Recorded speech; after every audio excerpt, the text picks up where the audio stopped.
चलिए बच्चों, तो ये आपका सोल्यूशन हो गया, आप समझ गए होंगे। कुछ बड़ा सवाल, ये भारी नहीं था। जितने क्वेश्चन हमने कल क्लास में कराए थे उसके तुलना में तो बहुत आसान है ये, तो हमने तो अच्छे इससे बड़े बड़े कराए थे। तो अब हम लोग आगे बढ़ रहे हैं बच्चों, और न्यूटन्स के सेकेंड लॉ पे न्यूमेरिकल करने वाले हैं। तो हेडिंग लगा दें, problems based on Newton second law of motion. Problems based on Newton second law of motion लगा दी हेडिंग। तो सेकेंड लॉ ऑफ मोशन का प्रॉब्लम। तो अगर आपको सेकेंड लॉ अच्छे से याद हो, अगर आपको सेकेंड लॉ बच्चों अच्छे से याद हो, तो उसमें फॉर्मूला पढ़ाया गया था सबसे पहला एफ नेट, यानी net force on object. Net मतलब टोटल, टोटल फोर्स मतलब वेक्टर सम। ये सब क्लियर हो गया होगा आपको अभी पढ़ के। वेक्टर सम मतलब एक्स एक्सिस का फोर्स का सम अलग, वाई एक्सिस का अलग हो। तो net force equal to mass into acceleration, ये फार्मूला फाइनल आया था। बट ये लॉ नहीं है, ये लॉ नहीं है। This is not always valid, याद रखो। This formula is not always applicable, not always applicable. कब लगेगा, कब लगेगा? कंडीशन सुन लो, कंडीशन सुन ले इस फार्मूला को लगाने का। शर्त, कंडीशन क्या है इस फार्मूला को यूज करने का, कि मास ऑब्जेक्ट का चेंज नहीं होना चाहिए। चलते चलते किसी वस्तु का मास अगर नहीं बदले, जैसे कार है ऐसे जा रही है, तो बताओ क्या चलने से कार का मास चेंज होगा? सोच के बताओ, क्या कोई कार रोड पे दौड़ रही है तो उसकी मास चेंज हो रही है कि नहीं हो रही है? तो नहीं हो रही सर। अगर हम किसी ब्लॉक को खींच रहे हैं जमीन पे, क्या वो खींचने से हल्का भारी हो रहा? नहीं हो रहा। तो उन सभी जगह ये फॉर्मूला बिल्कुल लग जाएगा, बेशक लग जाएगा। तो कंडीशन क्या है? This formula is valid, this formula is valid if mass is constant, do not change. Constant मतलब डू नॉट चेंज, फिक्स। अब कोई पूछ दिया वाई, कोई अरंगा हरा दिया, टांग हरा दिया, फिजिक्स है भाई, कोई वाई पूछने का उसका अधिकार है। क्यों सर? तो बहुत सीधी बात, नो बकवास। देखो कैसे बच्चों, तो according to second law, proof बात करते हैं इसका। तो अकॉर्डिंग टू सेकेंड लॉ ये नहीं था एक्चुअली, सेकेंड लॉ था ही नहीं। सेकेंड लॉ ये था, क्या था, कि the rate of change of momentum, second law क्या था? Rate of change of momentum is directly proportional to force. याद है, force equal to dp by d. सबको याद होगा, यही सेकेंड लॉ था। क्या था second law? Rate of change of momentum. था कि नहीं था? था कि नहीं था? बताओ जल्दी। Rate of change of momentum, rate of change of momentum is force. Alka Tiwari मेरी आवाज सुन रही है? अलका तिवारी, अलका तिवारी, डेली लेट आने का आदत। चलो बच्चों, तो अकॉर्डिंग टू सेकेंड लॉ देखेंगे। सेकेंड लॉ ये था F equal to dp by d. कोई कोई इसको डेल्टा में भी लिखता है, बट हमने बोला था वो ऑलवेज ट्रू नहीं होता है, डी वाला फॉर्मूला ज्यादा सही होता है फिजिक्स में। अब देखो बच्चों, ध्यान से देखना, एकदम प्रेम पूर्वक देखना, एकदम प्रेम से देखना, दिल झूम जाएगा हम क्यों बोल रहे हैं। D by d t of m into v. कैसे? तो मोमेंटम का फॉर्मूला हमने डाला एम वी। अब इसके बाद हमने क्या किया था, किसी को याद है? इसके बाद हमने क्या किया था? इसके बाद हमने डिफरेंशिएशन कैसे किया? तो ये फॉर्मूला तभी वैलिड है बच्चों जब मास कांस्टेंट है, क्योंकि डिफरेंशिएशन में उसी को बाहर लिख दिया जाता है जिसको कांस्टेंट माना जाता है। यानी मास इज कांस्टेंट, मास नहीं बदलना चाहिए, तब ये फॉर्मूला आएगा, नहीं तो ये फॉर्मूला नहीं आएगा। मान लो मास चेंज होता तो फिर हम बाहर नहीं लिख सकते थे, फिर हम ऐसे डिफरेंशिएशन नहीं करते, हम प्रोडक्ट रूल लगाते। हम क्या लगाते? प्रोडक्ट रूल डिफरेंशिएशन का। क्या आपको प्रोडक्ट रूल आता है? क्या आपके टूथपेस्ट में नमक है? आना चाहिए, प्रोडक्ट रूल आना चाहिए। हमने डिफरेंशिएशन पढ़ाया है, बहुत दिल से पढ़ाया, आप वहां जाके देखो बेसिक मैथ्स डिफरेंशिएशन। और फिर क्लास में हम बार बार सबको एक ही डायलॉग बोलते हैं, बेसिक मैथ देखे बिना क्लास में अगर आप अटेंड कर रहे हैं तो बहुत बड़ी गलती कर रहे हैं, कुछ भी पढ़ लेनी पड़ेगा तुमको। तो बेसिक मैथ डिफरेंशिएशन आप जाके देखें, अगर आप अभी भी नहीं देखे हैं तो फिर से हम बोल रहे हैं, आप यूट्यूब पे जाके सर्च करें तो वहां मिल जाएगा, या आप मेरे से लिंक मांग लो और देखे जरूर। तो अब आपको प्रोडक्ट रूल आना चाहिए। तो ये फॉर्मूला तभी वैलिड है जब m कांस्टेंट है। अब एक एग्जांपल हम दे रहे हैं, एक एग्जांपल दे रहे हैं, बताना ये फॉर्मूला वहां लगेगा कि नहीं। रॉकेट उड़ रहा है, रॉकेट देखे हो? रॉकेट उड़ के ऊपर जाता है। बताओ रॉकेट फ्लाई करते समय न्यूटन का सेकेंड लॉ वैलिड होगा कि नहीं होगा? एक एग्जांपल पूछा हमने, बताइए। नहीं होगा। क्यों नहीं होगा?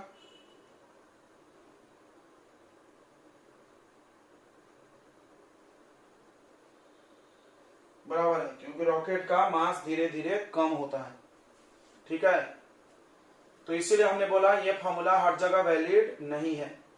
ये फॉर्मूला उसी जगह वैलिड है जहां पर मास फिक्स हो। ठीक है, तो ये बात हमेशा ध्यान रखेंगे, बहुत इंपॉर्टेंट बात है, हमने प्रूव भी कर दिया उसको। अब सवाल है सर फिर इसको कैसे करेंगे, फिर इसको कैसे करेंगे रॉकेट वाले, या और भी कैसा प्रॉब्लम जहां मास चेंज हो रहा है। तो उसको करने के लिए बहुत आसान है, यहां से प्रोडक्ट रूल लगा दीजिए, देखते हैं। चलिए देखते हैं। तो सेकेंड पॉइंट आपने ये नोट कर लिया होगा, तो अब इसको मिटा रहे हैं। सेकेंड पॉइंट बच्चों, second point about the second most law. तो दूसरा पॉइंट क्या है, दिस इज फर्स्ट पॉइंट।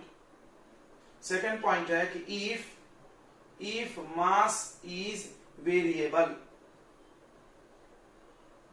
अगर मास वेरिएबल है, नॉट कांस्टेंट, लाइक रॉकेट प्रपोल्सन,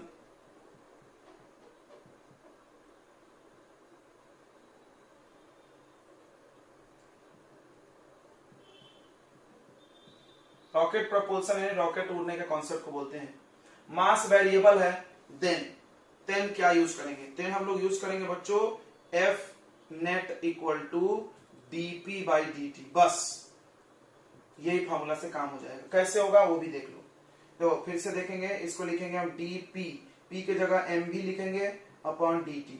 अब यहाँ पर ये कांस्टेंट नहीं है, क्या बाहर ले लो, ये वेरिएबल है। अब ये भी वेरिएबल, ये भी वेरिएबल, तुमने पढ़ा होगा d by D X of X sine theta, ये पढ़, या u इंटू वी पढ़े होगे, प्रोडक्ट रूल, दो variable X sine theta, X cos theta, E X into log X, बहुत सारा कराया होगा हमने। तो u इंटू वी का किसी को याद है प्रोडक्ट रूल, तो बताएगा। प्रोडक्ट रूल बारी बारी से किया जाने वाला काम है।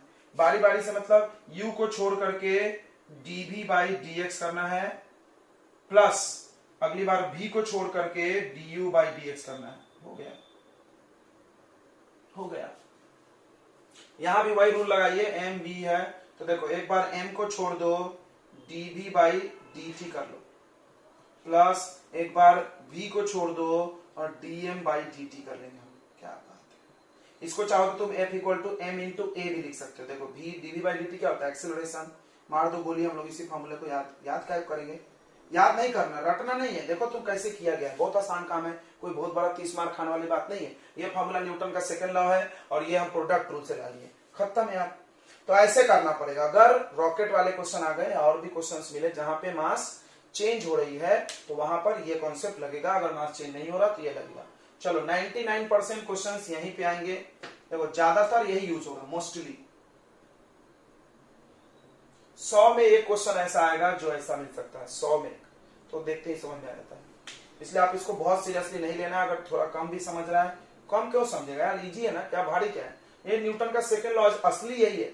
ये फॉर्मूला भी यहीं से आया है और ये फॉर्मूला भी यहीं से आया है। अंतर है बस करने का तरीका। एक बार हम मास को कांस्टेंट करके बाहर निकाल दिया, अगली बार नहीं निकाले, वेरिएबल है, मास चेंज हो रहा है। चलो और एक बात बता दे रहे हैं तुमको। तो आइंस्टाइन ने बोला था कि जब कोई वस्तु बहुत हाई स्पीड से चलने लगे, ध्यान सुनना, जब कोई ऑब्जेक्ट बहुत हाई स्पीड से चलने लगे, लाइट के स्पीड के बराबर या उसके आसपास, तो भी उसका मास बढ़ जाता है। कोई वस्तु जम से चलेगा तो उसका वजन बढ़ जाता है, ध्यान रखना, ये बात तुम नहीं जानते होगे। तो वहां पर भी ये फेल हो जाएगा लॉ, मतलब फेल नहीं होगा, लॉ फेल नहीं हुआ है, ये फॉर्मूला फेल हुआ है। ध्यान देना, लॉ फेल होना, फॉर्मूला फेल होने में गड़बड़ बात है। न्यूटन का लॉ कहीं फेल नहीं है पूरे फिजिक्स में, बट कब यूज करना है तुमको सावधान इंडिया रहना है, और कुछ नहीं है। सावधान रहना है। सावधान कैसे रहना है बच्चों, और क्यों रहना है, क्योंकि मास कांस्टेंट है कि नहीं ये ध्यान देना है। क्योंकि डिफरेंशिएशन जो हम कर रहे हैं उसमें मास कांस्टेंट मान के करो तो अलग आंसर आता है, मास को कांस्टेंट नहीं मानो तो अलग आंसर आता है। चलो बच्चों आगे बढ़ते हैं, इतना समझ में आ गया। तो एक और बात इसमें लिख लेते हैं कि क्या लिख लेते हैं हम लोग, कि अगर if the speed of object become very high, और ऑब्जेक्ट का स्पीड बहुत ज्यादा हो गया, nearly equal to speed of light,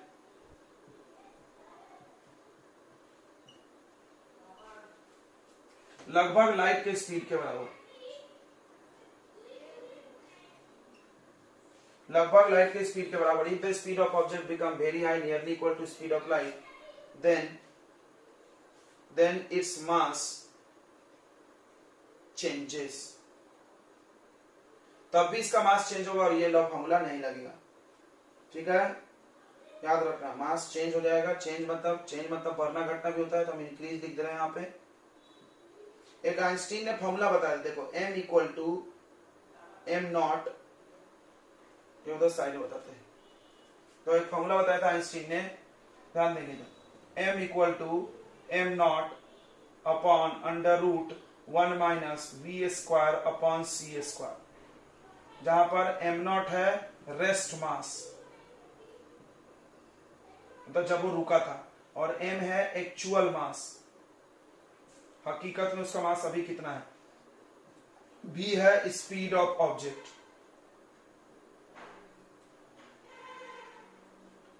तो देखो जैसे जैसे स्पीड बढ़ेगा वैसे वैसे वो मास चेंज होगा कि नहीं होगा, बिल्कुल होगा, समझ रहा होगा सबको। और c है स्पीड ऑफ लाइट, c क्या है बच्चों, स्पीड ऑफ लाइट। अगर तुमको समझना है फॉर्मूले को तो हम एक एग्जांपल लेते हैं, लेट मान लो कि light speed of object half of c/2, मतलब लाइट के स्पीड के आधा, मतलब लाइट का स्पीड 3 लाख है तो 3 लाख का आधा 1.5 लाख की स्पीड से चल रहा, मान लो चलते हैं बहुत सारी चीजें। तो ये रख दो, फिर फॉर्मूले में देखना मास आंसर चेंज हो जाएगा। m equal to m naught क्या है, उसका असली मास, रेस्ट मास, मतलब जब वो रुका था, जब ये रुका था पेन का मास जो है वो m नॉट बोल रहे हैं, चलने लगा जम से तो इसका मास चेंज हो गया वो m। तो m नॉट डिवाइडेड बाई, देखना ध्यान से, अंडर रूट 1 माइनस v के जगह रख दोगे c/2 तो हो जाएगा c स्क्वायर बाई 4 और c स्क्वायर, यहाँ 4 माइनस 1 यानी अंडर रूट 3/4, ध्यान देना क्या रहा, अंडर रूट 3/4 यानी 2, ये ऊपर चला गया 2m नॉट अपॉन रूट 3, इतना हो गया, इसका मास कम हो गया, ठीक है, बढ़ गया, सॉरी, तो बढ़ गया, दिख रहा है, मल्टीप्लाई हो गया ना। एंड देखो अगर तुम चाहो तो वैल्यू देख के डिवाइड करना, समथिंग ज्यादा है, तो लाइट का स्पीड के आधा हुआ तो बढ़ा, और फास्ट होगा और बढ़ेगा, यानी अगर ऑब्जेक्ट चलने लगती है स्पीड में तो उसकी मास चेंज हो जाती। देखो जब वो रुका था तो मास m नॉट था, अगर वो चल रहा है c/2 स्पीड से तो इतना मास हो गया 2m not upon root 3, 2 upon 1.3, और रूट 3 का वैल्यू 1.7 है, तो 2 डिवाइडेड बाई 1.7, न्यूमिनेटर ज्यादा डिनोमिनेटर कम, तो आंसर ज्यादा आएगा ना, बिल्कुल ज्यादा है। चलो क्लियर हो गया, सभी लोग बताएंगे क्लियर हो गया क्या। तुम फर्स्ट लॉ के क्वेश्चन देखोगे तो डायरेक्ट नेट फोर्स ऑन, क्यों फर्स्ट लॉ में क्या पढ़ाया गया था, sum of force along X axis is 0, कोई बोला y, तो देखो एक्चुअली हमेशा sum of force mass into acceleration ही होता है हमेशा, बट फर्स्ट लॉ के केस में वस्तु चली नहीं रही थी, याद होगा एक्सेलरेशन 0 होता था, इसलिए equal to 0, mass into acceleration 0 हो जाता था। क्लियर हो गया, हमेशा a ट्रू है, m इनटू a।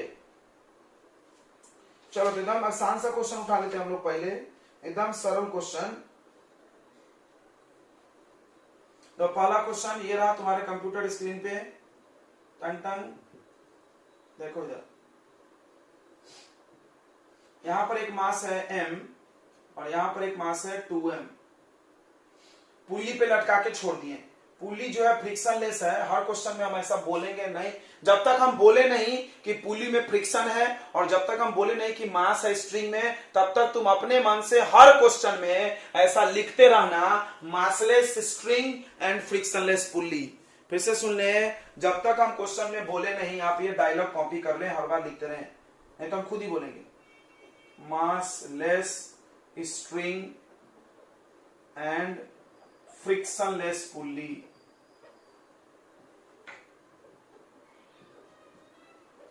क्योंकि अगर ये रहेगा फ्रिक्शन तो अलग तरीके से बनता है और मास में रहेगा तो अलग, बताएंगे हम सब बताएंगे, टेंशन नहीं ले।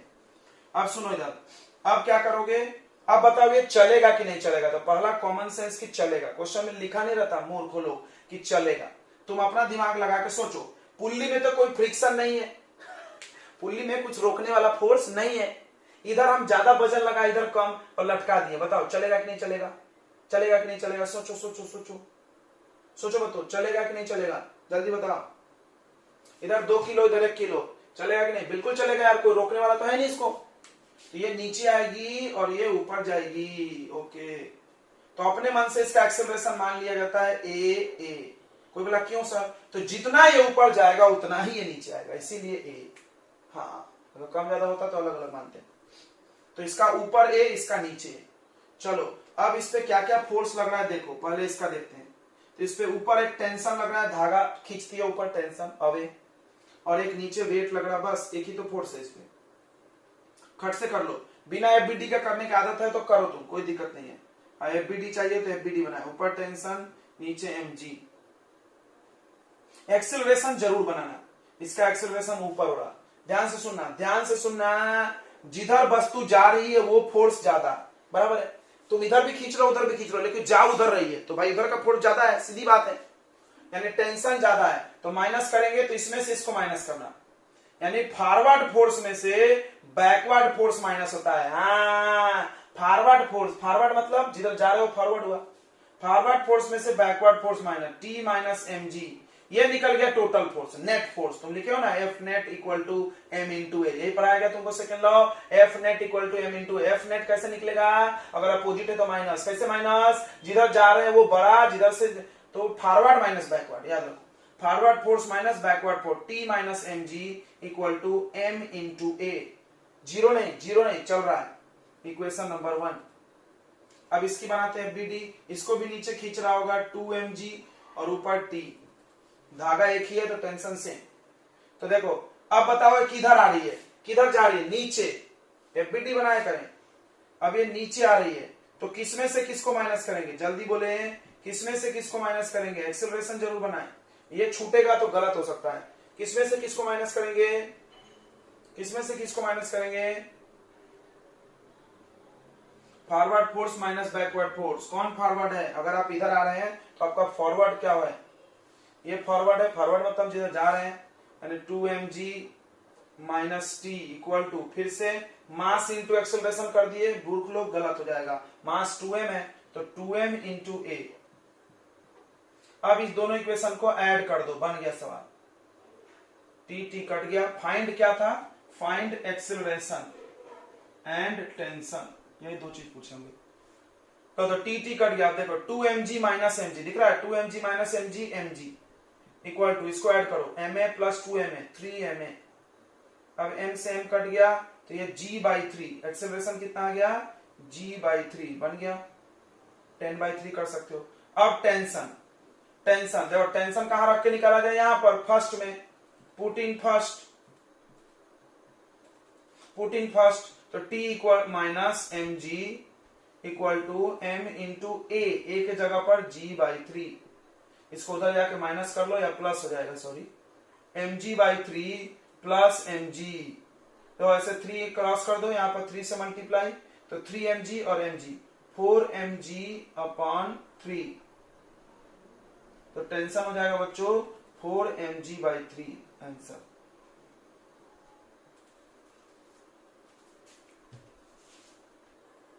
तो देखो बच्चों अगला क्वेश्चन ये है अपना,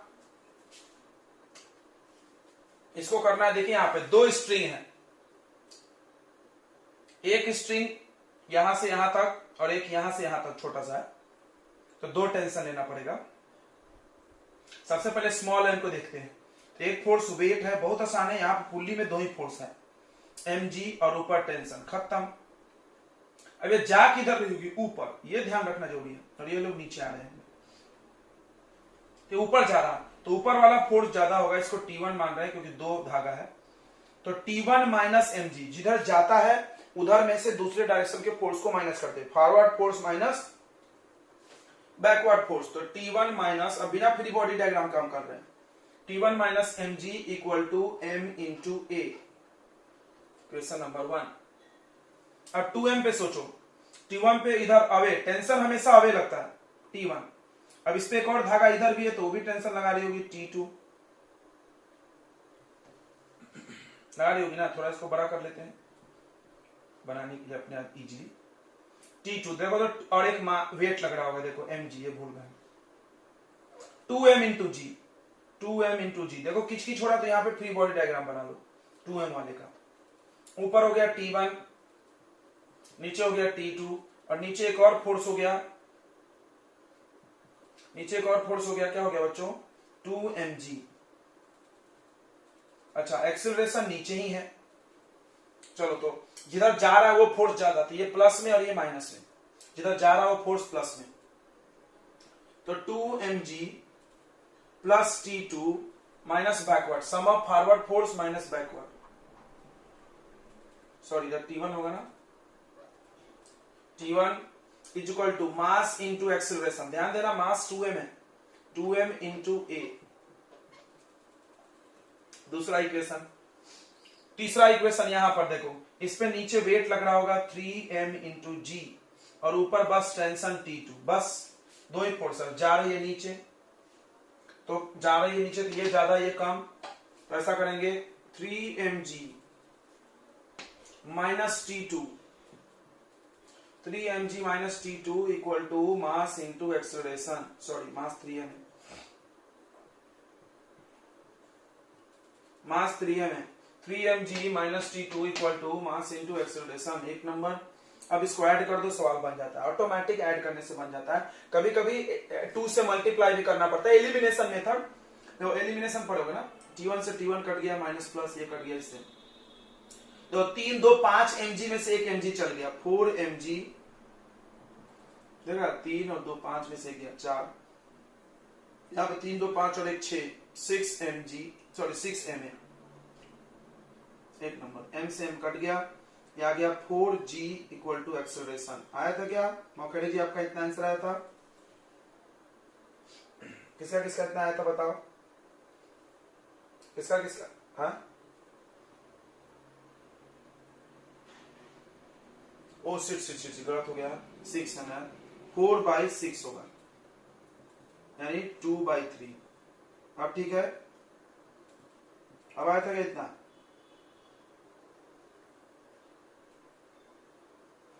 टू बाई थ्री है, गुड। अब देखो, अब T1 चाहिए, यहां डालो, देखो यहां से T1, यहां से T2, यहां से T1, यहां से T2, इजी है, ये भारी है, तो पुट इन फर्स्ट, फर्स्ट में डालते हैं, तो T1 minus mg equal to ma, a का वैल्यू आ गया, रखो 2g/3।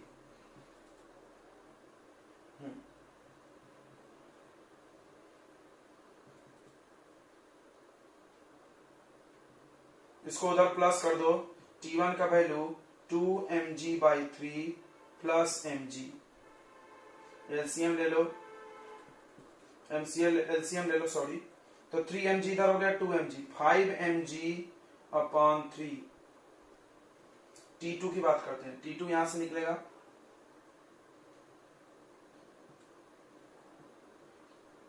तो 3mg minus T2 equal to 3ma है। ए का वैल्यू डालते हैं, ए का वैल्यू है 2g/3, 3 से 3 कट गया, 3mg minus T2 equal to 2mg। इसको इधर ले लो, इसको इधर, तो 3mg में से 2mg माइनस हो गया, mg इक्वल टू T2।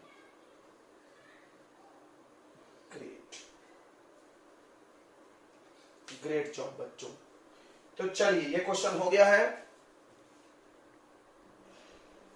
तो ये क्वेश्चन करने हम लोग जा रहे हैं। इसमें फाइंड एक्सेलरेशन बोला है, तो एक कंपोनेंट इधर होगा इस 20 का, 20 cos 37, ये वैल्यू कितना आ जाएगा बच्चों? 20 cos 37, 37 का ट्रायंगल यहां बना लिया जाए,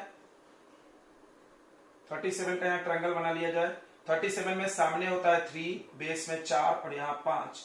अगर 53 लोगे तो 53 लोगे तो सामने 4 आएगा।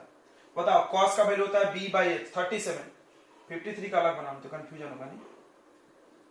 तो अगर 53 है, अगर 53 है तो 4 3 5, तो यहां से देखो साइन, तो perpendicular by base, cos base by hypotenuse, तो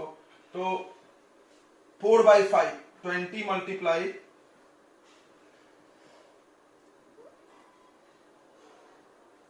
ठीक है, इसको हम लोग लाल पेन से कर रहे थे, 20 मल्टीप्लाई 4/5, 5 से काटिए, 4 4 जा 16 न्यूटन इधर।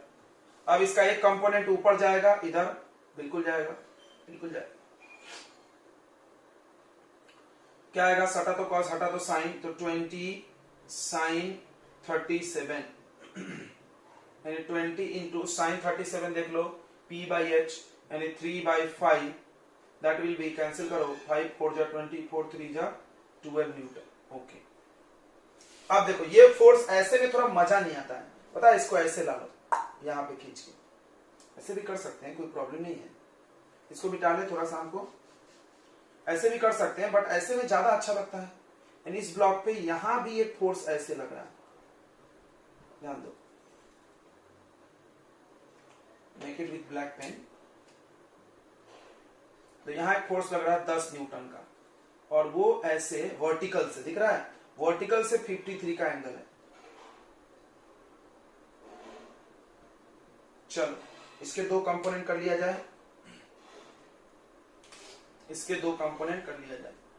देखो तो इसका एक कंपोनेंट इधर जाएगा बच्चों, सटा तो कॉस के हिसाब से, बिल्कुल, एक इधर जाएगा क्या 10 cos 53, तो cos 53 बेस बाय हाइपोटेनस, यानी 10 मल्टीप्लाई बेस बाय हाइपोटेनस क्या हो जाएगा 3 by 5, 5 से काट लो, 5 2 जा 10, 3 2 जा 6 न्यूटन इधर। अच्छा एक कंपोनेंट कहां आएगा, नीचे आएगा, एक कंपोनेंट कहां आएगा बच्चों, नीचे आएगा, हटा तो साइन 10 साइन 53 यानी 10 sine 53 perpendicular by base 4 by 5, 5 से काट लो, 5 2 जा 10, 4 2 जा 8 न्यूटन, एक नंबर। और एक कुछ फोर्स होंगे उसको भी हम लोग अंडर एस्टिमेट नहीं कर सकते हैं। देखो ये जमीन इसको ऊपर धकेल रही होगी, जमीन इसको ऊपर धकेल रही होगी, जिसको हम लोग बोलते हैं नॉर्मल रिएक्शन। अच्छा अर्थ इसको खींच रही होगी नीचे की तरफ, इसको हम लोग क्या बोलते हैं वेट, mg यानी 5 into g। चलिए तो सारे फोर्सेस आ गए, हम लोग इसका फ्री बॉडी डायग्राम करते हैं। फ्री बॉडी डायग्राम में बस ये कलर वाले लेने हैं, ब्लैक वाले तो लेने नहीं, क्योंकि ब्लैक ही टूट के कलर बना, ये ब्लैक वाला टूट के 2 रेड फोर्स बना और ये 2 ब्लू। ये मेरे पास ऑब्जेक्ट है 5 kg का, इस पे ऊपर की तरफ n है, नीचे की तरफ 5g है, ऊपर की तरफ एक और है 12 न्यूटन। कोई बोला कहां है रे, ये क्या है 12 न्यूटन, और नीचे की तरफ एक है 8 न्यूटन। ओह गॉड, राइट साइड में इधर साइड में 2 फोर्स है, दिख रहा है, ये एक है 16 न्यूटन और एक है 6 न्यूटन। अच्छा तुम थोड़ा इमेजिन करो, ये ब्लॉक किधर जा रही होगी, ये ब्लॉक किधर जा रही होगी, हमने बताया नहीं, इधर जा रही है, ये ब्लॉक इधर जा रही है, नहीं बताया तो अपना दिमाग तो है तुम्हारे पास, कि दिमाग नहीं है, कोई डब्बा है और हम ऐसे धकेल भी रहे उधर खींच रहे हैं, तो किधर जाएगी, और कोई चांस है, हवा में उड़ जाएगी, नहीं, उड़ने लगी क्या, मान लो ये डब्बा है, ऐसे खींचे, क्या उड़ जाएगी हवा में, नहीं उड़ सकती, ठीक है। तो इधर जा रही है, एक्सेलरेशन इधर है, सबसे बड़ी बात तो ये। अब देखो, अब देखना यहां पर बच्चों x के लिए अलग सॉल्व होगा, फिर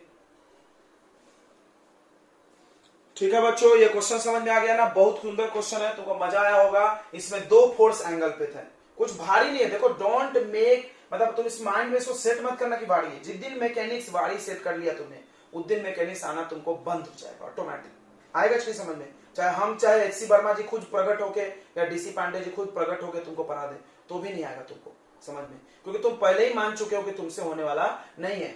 तो प्रकाश सर के मोटिवेशनल लेक्चर शायद देखते होगे, वो ये सब बातें बताते रहते हैं कि सबसे पहला तो तुमको ये चीज मानना चाहिए कि ये चीज हो सकता है, हमसे आसान है, क्यों नहीं होगा।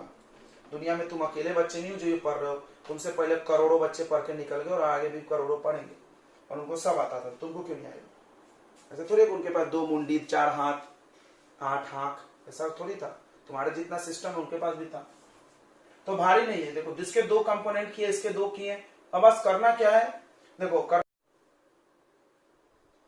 बच्चों करना क्या है, करना है कि पहले किधर एक्सेलरेट हो रही है वो ध्यान देना है। तो एक्स पे एक्सेलरेट हो रही है, तो एक्स एक्सिस में forward force minus backward equal to m into A रहेगा, वहां पे कर लिया हमने, ठीक है। वाई में नहीं हो रही है, बस तो हवा में उड़ नहीं रही है, पुल्ली वाई में चलती थी, पुल्ली कहां चलती थी, वाई में, तो वहां पे हम लोग ऐसे लगाते थे m इंटू ए, यहां तो ऐसे नहीं चल रही है, ऐसे चल रही है। तो इसमें डायरेक्ट तुम इक्वल भी कर सकते हो, जिधर एक्सेलरेशन 0 हो, थोड़ा सा चीजों को ट्रिकी लोगे तो स्पीड बढ़ेगा तुम्हारा, और एक्सेलरेशन 0 हो तो direct forward equal to backward, खत्म। और जब जीरो नहीं हो तो माइनस करना पड़ता है, जीरो नहीं है तो माइनस प्लस करना पड़ता है, क्योंकि इक्वल टू नहीं कर सकते क्योंकि यहाँ पे एम है, समझ गया होगा। ठीक, इधर जीरो है तो हम डायरेक्ट उसको उधर ट्रांसफर कर देंगे। ये देखो डायरेक्ट ये माइनस उधर जाके प्लस होता तो बात एक ही बनती थी ना, फॉरवर्ड इक्वल टू बैकवर्ड, खत्म। और अगर नहीं हो रहा है, एक्सेलरेट हो रही है, तो forward minus backward equal to M.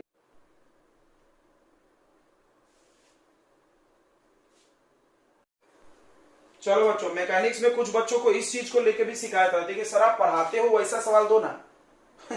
जब तो तुम नर्सरी में नहीं हो कि के एबीसीडी लिखने दिए और फिर घर से एबीसीडी ही लिखने बोल दे, या राम लिखो और राम को देख देख के 20 बार राम लिखो। याद है नर्सरी क्लास, एलकेजी? हाँ, एलकेजी नहीं है कि आप राम लिखे और फिर वही राम देख के 20 बार लिखे। चलिए तो देखिए 2 kg, 1 kg, 3 kg बहुत आसान है, कोई ज्यादा भारी नहीं है, 3 मास है। तो नॉर्मल रिएक्शन सब में लगेगा, ऊपर और नीचे की तरफ उसका 2g। बट इसकी कोई जरूरत नहीं है क्योंकि क्वेश्चन में कहीं नॉर्मल रिएक्शन नहीं पूछा है, तो अगर हम y वाला फोर्स नहीं भी बनाएंगे तो कोई प्रॉब्लम नहीं होगा।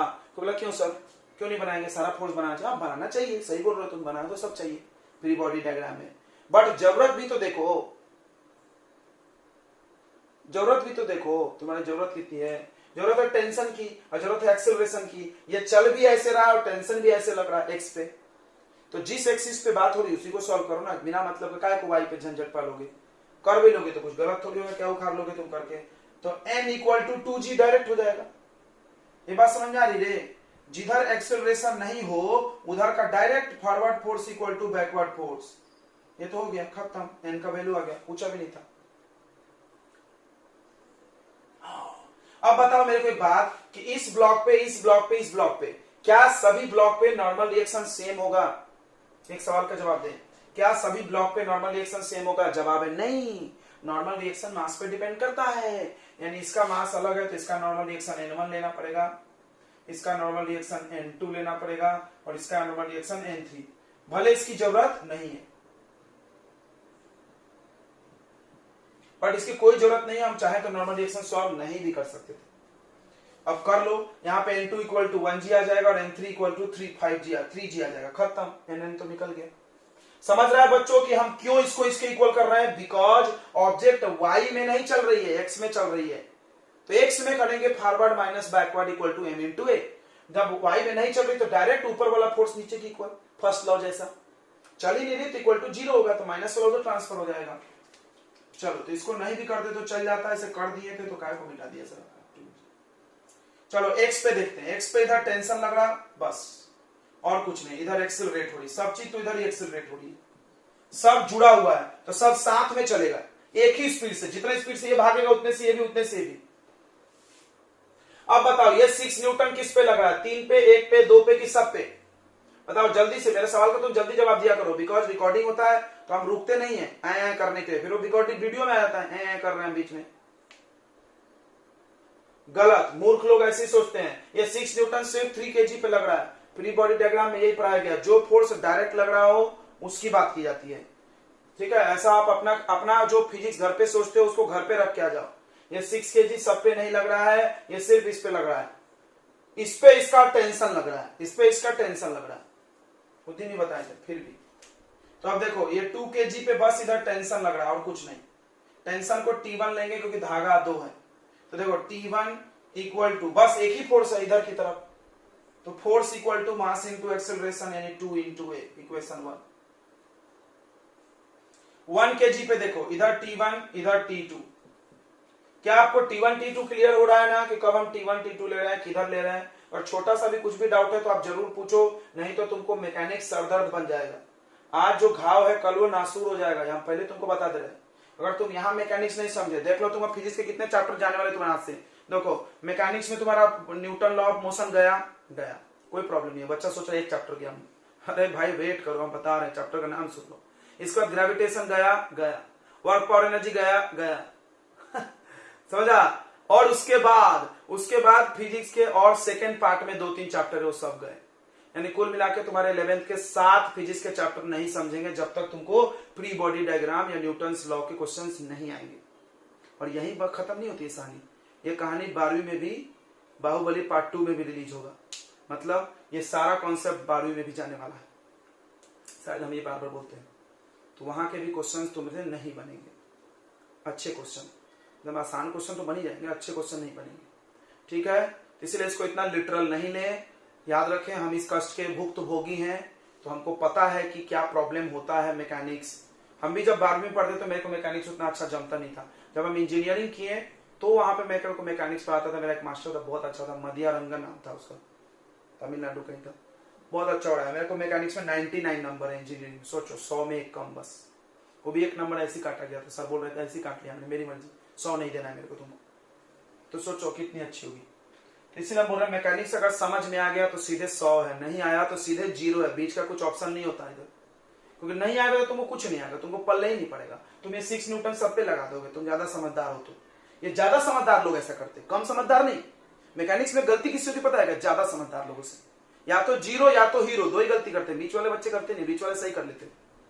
हीरो क्यों, वो ज्यादा सोच रहा है, सबको खींच तो रही है, अरे बोला गया है ना डायरेक्ट फोर्स की बात करो। और 0 क्या, उसको तो कुछ समझ ही नहीं रहा, टेंशन ही नहीं उसको, नो स्टडी, नो कंफ्यूजन। तो देखो जल्दी से देखते हैं, इस 1 kg पे देखो, इधर T2 इधर T1 और कुछ है x में, x की बात करो, y की बात मत करो। कोई बोला क्यों मत करो सर, करना है तो कर लो ना यार, N2 = 1g, खत्म।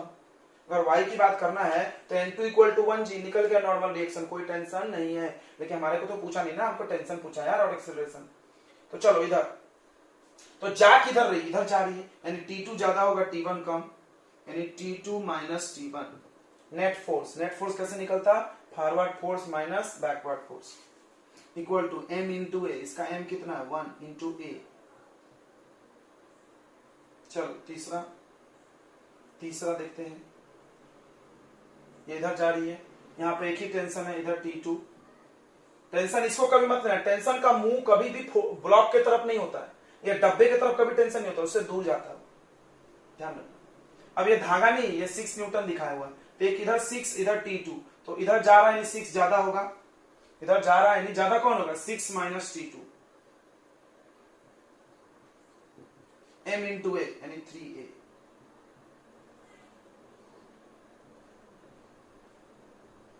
T2 कट गया, T1 कट गया, 6 = 3 4 5 6a, 6 से 6 कट गया, 1 एक्सेलरेशन। चलो अब T1 T2 चाहिए तो आप यहां पुट करके आराम से T1 T2 निकाल लो। इन फर्स्ट T1 = 2a था, यानी 2 × 1 बोले तो 2 न्यूटन। अब थर्ड इक्वेशन पे आए थे, 6 - T2 = 3a, यानी 6 - T2 = 3 1 जा 3, ये इधर ला लो, ये इधर ले जाओ, 6 - 3 = T2, यानी 3 न्यूटन = T2। डन। चलो बच्चों आ गया समझ में कि अभी भी नहीं आया?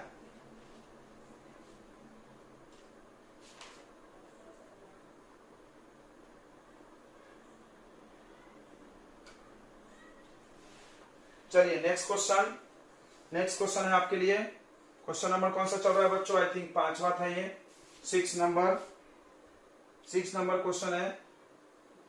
तो हम लोग एक दिन फिजिक्स एक दिन केमिस्ट्री पढ़ेंगे, ऐसा रिकॉर्डिंग में मेरे को दिक्कत होता नहीं, फिजिक्स तो पूरा फिजिक्स, ये बोर हो जाते हैं बच्चे। तो ये दो ब्लॉक है, एक दूसरे को टच में है। Find normal reaction between block and acceleration. Find, answer इसका F m1 m2 में आएगा। Find acceleration and normal reaction between block. दो बिटवीन ब्लॉक्स मतलब ये ब्लॉक इसको धकेल रहा होगा, ये इसको धकेल रहा होगा। नॉर्मल रिएक्शन याद है क्या, जब आप किसी भी सरफेस के कांटेक्ट में होते हो तो वो आपको धकेलता है। तो यहाँ पे भी टच में ये इसको धकेल रहा होगा, ये इसको, देख लेना, बना के बता रहे हैं हम आपको, 1 मिनट का समय देंगे। तो ये क्वेश्चन है, ये भी कुछ ज्यादा भारी क्वेश्चन नहीं है, बहुत आसान है। देखो सबसे पहली चीज ये जमीन के टच में है, तो जमीन इसको ऊपर धकेल रही होगी y एक्सिस के डायरेक्शन में, इधर मान लो n, इसको भी ढकेल रही होगी, और नीचे वजन इसका लग रहा होगा m1g। y एक्सिस से हमको कोई मतलब नहीं है, क्योंकि देखो पूछा क्या है, acceleration and normal reaction between block, जो कि इधर होगा ऐसे, x एक्सिस पे होगा, राइट। ये ब्लॉक इसको इधर धकेल रही होगी, ये इसको। तो ध्यान से, तो कौन सा फोर्स लोगे? किसी ब्लॉक पर लगने वाले लेते हो कि वो जिस पे लगाता है, तो उस पर, तो उस पे ये लगा रहा होगा, इधर ऐसे धकेल रहा होगा, इसको मान लिए n, इसको n1 लिखो, इसको n1 तो ये इसको धकेल रहा होगा ना, किसी वस्तु पर लगने वाला लेना है, उस पर जो बाहर से कोई लगा रहा है, वो किसी पे लगा रहा है तो वो बाद में, ये किसी पे लगा रहा है तो वो इसके फ्री बॉडी में आएगा, इसके में नहीं आएगा। अच्छा, और एक फोर्स इधर है, तो देखो M1 का हम फ्री बॉडी डायग्राम बना दे रहे हैं, M1 का, तो M1 में इधर देखो, यहां बनाओ या यहां बनाओ, एक ही बात है, इधर F और इधर की तरफ N, ऊपर की तरफ N1 जो कि जमीन लगा रहा है और नीचे की तरफ M1G। बताओ ये वस्तु जा किधर रही है? इधर जा रही है, दिख रहा है, धकेल रही है, इधर ही जा रही होगी, इतना तो दिमाग है, तो इधर जा रही है, इधर तो जा नहीं रही, y एक्सिस पे नहीं जा रही, y एक्सिस पे एक्सेलरेशन 0, y एक्सिस पे एक्सेलरेशन 0, मतलब डायरेक्ट हम कर सकते हैं forward force equal to backward force, खत्म, ये हो गया खत्म, इसकी जरूरत भी नहीं थी, नॉट रिक्वायर्ड, इसको नहीं करना चाहिए था, फिर भी कर ली जाने दो। अब x पे चल रहा है, तो x पे देखो f इधर, इधर n, तो फॉरवर्ड माइनस बैकवर्ड करें, forward f minus backward n equal to m1 into a, mass into acceleration, equation number, क्या इक्वेशन नंबर है, n तो निकल ही गया से, इसको इधर ट्रांसफर करो, इसको इधर, तो f minus, oh sorry a तो नहीं पता अपने को ना, a नहीं पता, नहीं निकला है। चलो अब m2 के बारे में सोचते हैं, देखो m2 को कौन कौन धकेल रहा, m1 धकेल रहा इधर n से, इसको फील करना, देखो m2 ने m1 को धकेला n से, तो m ने भी उसको धकेला n से, हमें बार बताते हैं एक्शन रिएक्शन, इसने, हमने दीवार को जितना फोर्स लगाया, दीवार ने भी मेरे को, बस हमारे दीवार के बीच का डीलिंग, हर जगह नहीं, तो m2 ने m1 को धकेला था n से, तो m1 ने भी m2 को n से धकेला हो, अच्छी बात है। अब बताओ ये फोर्स F m1 पे लग रहा है, m2 पे लग रहा है कि दोनों पे लग रहा है, जल्दी बता, ये फोर्स F m1 पे लग रहा है, m2 पे लग रहा है कि दोनों पे लग रहा है, जल्दी बोलो, जल्दी बोलो बच्चों, इस पे भी ऊपर नॉर्मल रिएक्शन लग रहा होगा, बोल नहीं रहे हो, M1 पे लग रहा है, M2 पे नहीं लग रहा, देखना, तो कुछ समझदार लोगों का ऐसा मानना होता है कि हम इसको धकेल रहे हैं M1 को M2 को, तो दोनों जाएगा, दोनों फोर्स लग रहा है, अरे धन्य है आत्मा, ये n ले रहे हैं ना, n से काम हो जाएगा मेरा। तो हमने बार बार बोला है कि डायरेक्ट जो लगे, तो M2 पे एक ही फोर्स है, इधर की तरफ n और कुछ नहीं, M2 पर देखो इधर एक ही n है, उसके बाद ऊपर है एक N2, तो देखो ध्यान से, यहाँ N1 लिखे N2, इसका मतलब कि इसको जमीन अलग दबा रही, इसको जमीन अलग, कोई बोला क्यों, क्योंकि दोनों का मास अलग है, इधर जा रही है, इधर जा रही है, तो ऐसा लिखो n फॉरवर्ड फोर्स, बैकवर्ड तो है नहीं, equal to m2 into a, सही, इसको ऐड करो, n से n कट गया, f equal to m1 plus m2, a common ले लो, तो वैल्यू निकल गया f upon m1 plus m2 equal to a, आ गया तो n भी आ गया, इस a को यहां पुट कर दो, पुट इनटू, तो n इक्वल टू आ जाएगा m2a, m2a का value f upon m1 plus m2, okay done.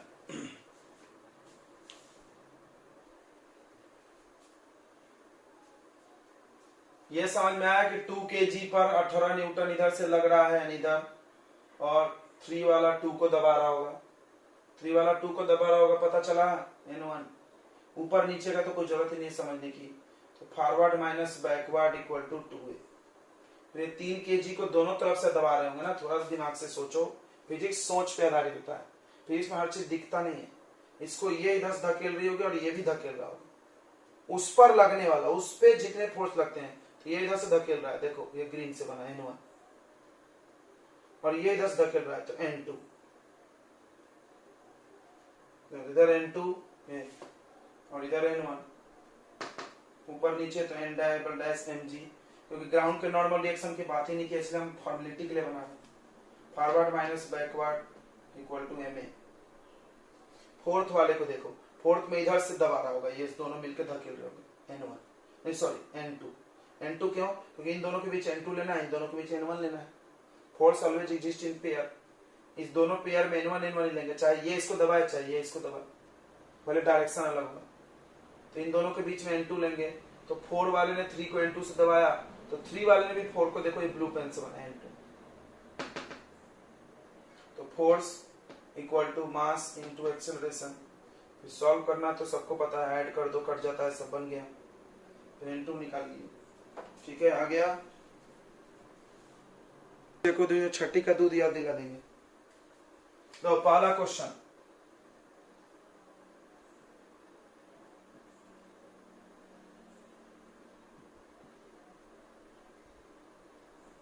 ये देखो 2 kg का है और ये 3 kg का, और ये नीचे आ रही है। फाइंड एक्सेलरेशन और टेंशन।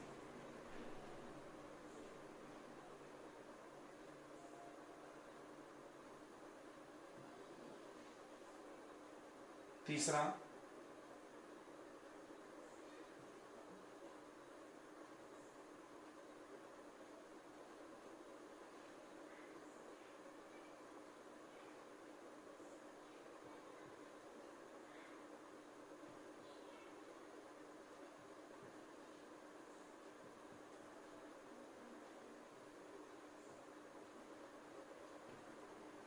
इसमें सिर्फ एक्सेलरेशन।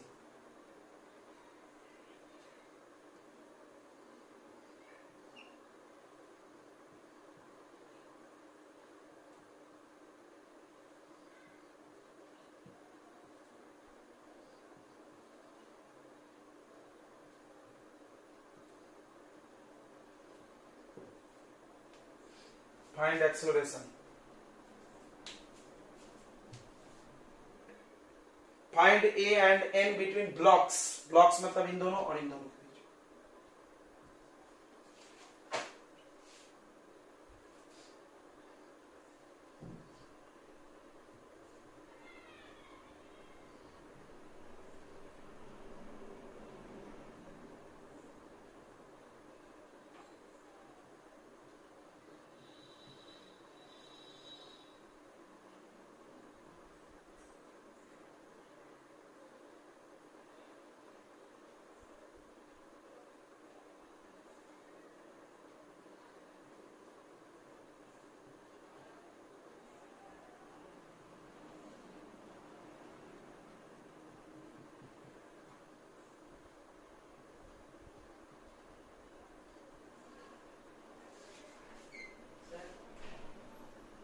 तो गेट में ताला बंद कर दिया, आप ही मचाओ कैसे?